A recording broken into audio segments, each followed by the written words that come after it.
که چېرته دا کښتۍ الله بچ کړه نو موږ به الله په نوم باندې دا صدقه او درهم چله ورکړو. په دغه کښتۍ کې سوري وشو. سوري داسې سوري وشو چې دا کښتۍ بعینه دا زموږ یقین و چې موږ اوس مرو او هلاکېږو. په دې کې چې موږ کله نظر ومانه نو یو مارغه راغی په خوله کې څه پړي ورسو د یختو نه جوړ شوي پړي وو. دغه پړي موږ ته راواړتل، مارغه بیا لاړې.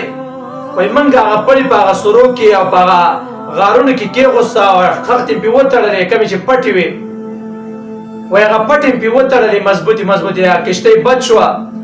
موږ دا روپۍ راوړې دي او دا واخله او غریبانان یې ورکړه. په دې وخت کې هغه زنانه ولاړه وه. هغه زنانه هم حیرانه شوه چې پړي خو ما جوړ کړي دي. داود علیه السلام ته وفرمایل ګوره الله رب العزت ظلم نه کوي.